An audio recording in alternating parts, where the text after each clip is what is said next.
And we're live! No, we're not streaming. Just start the fucking tape. Oh, 3, 2, 1. Hello all, welcome back to the Invictus stream. A very special episode of the Invictus stream. My name as always is Harlan Guthrie, and I am here with my very special friend Justin, and my extra special friend Chris. And we are here to answer one question. What is Kingdom Death Monster?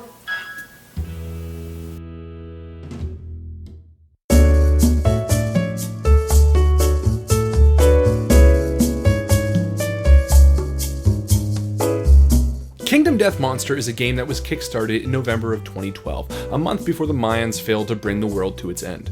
It obliterated its original goal and ended up somewhere just north of $2 million. The game is described as a cooperative tabletop miniatures game for 1 to 4 players, set in a unique nightmarish world devoid of most natural resources. You control a settlement at the dawn of its existence, fight monsters, craft weapons and gear, develop your settlement, and ensure your survival from generation to generation. The game is something that for us stood out immediately as one of the coolest games ever to appear on Kickstarter, and so we backed it. And after waiting a total of 2 years, 10 months, and 2 days, we have finally received our copy. We're rolling. Huh? We're rolling. Oh! So what are we doing here? What does it all mean? Well, we could play the game. We could show you how it plays. But we want to show you the whole thing. We want to show you what Kingdom Death Monster is. So we're going to show you the unboxing. We're going to show you how to assemble those tiny little resin miniatures because we're experts at it. And then we'll play the game. Kingdom Death Monster. So without further ado, let's introduce the team! So tell us, what are you most excited about?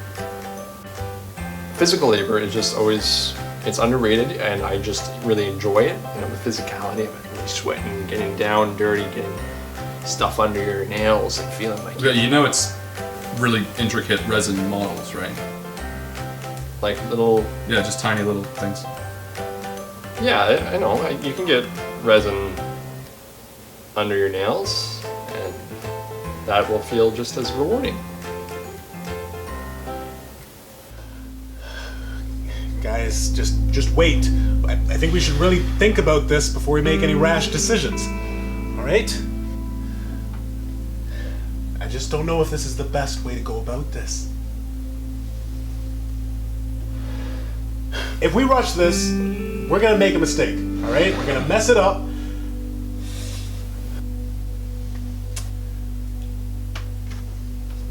You know what? Yeah. Let's get the pepperoni.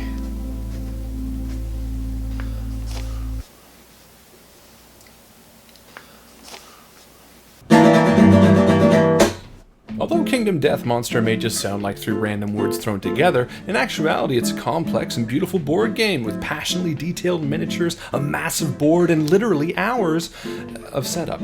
After admiring the sexiest box you've probably ever seen, the first thing you'll notice is the miniature assembly box on top.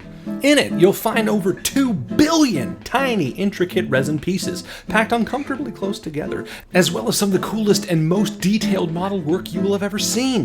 The base game has some sort of bird thing. That's what I'm looking at here. Also, this looks like a heart. Once you've made it past the sea of 2 billion miniatures, it's on to the beautifully laid out card sheets, the draw deck area sheets, the punch-outs, which are 26 billion of them. And you can stop and admire some of the beautiful artwork. Picasso. Garfunkel. By now you're probably thinking, shit, I've reached the bottom of the box. No! We've reached the board! 246,000 expertly hand-drawn squares showing the pit of darkness your characters start in, which is apparently based on a bathroom in Montreal. Underneath the board we see that the end is in sight, having finally reached the bottom, where you'll see areas designed for all the cards to fit, as well as our rule book, thick as a $35 steak. Also a fillable tear pad, and another fillable tear pad, and a ton of cards, and more cards, and oh shit, more cards! Cracking open the 6,000-page rulebook will require a roll for sanity as you leaf through the beautifully hand-drawn color images throughout. And if you reach the end after unboxing the beast that is Kingdom Death Monster, you're rewarded by putting it all away until you're ready to play.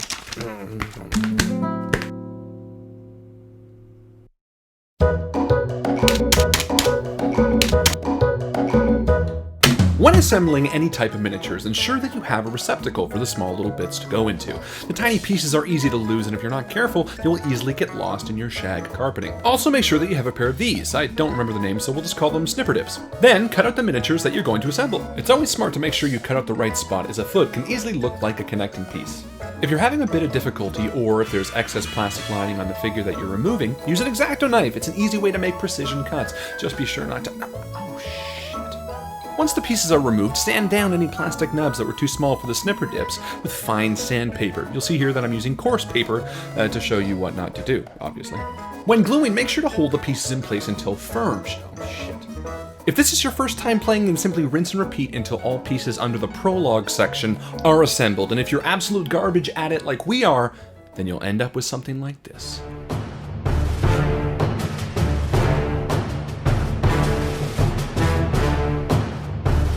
And yes, the lion does have testicles.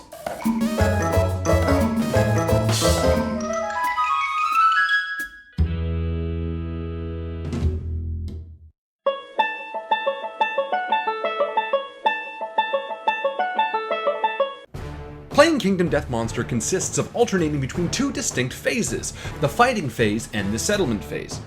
During the prologue, you'll start your game in the fight phase, battling a white lion within the desolate battlegrounds that is the dark pit you wake up in.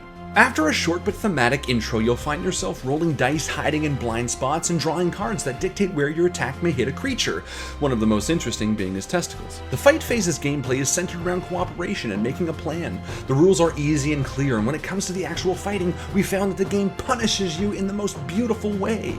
In one example, after countless failed critical hits, Justin had finally landed a critical roll. Critical.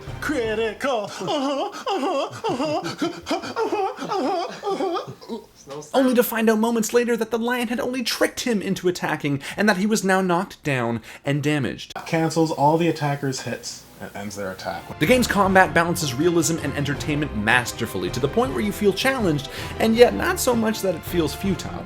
Once you've defeated the white lion, you'll move on to the settlement phase, which to us is what really set this game apart.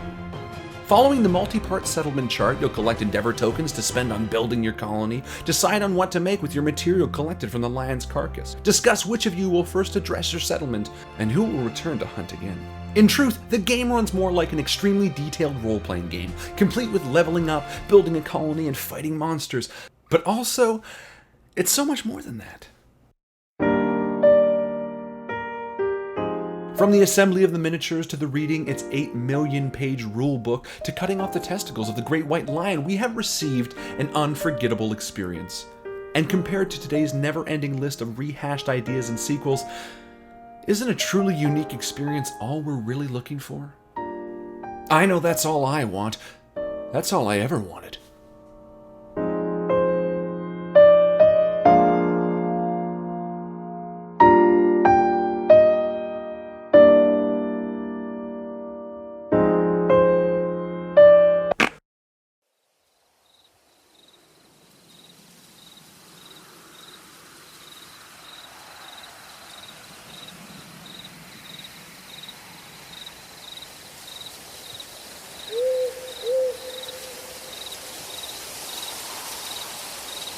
The fragile brain has only one injury level.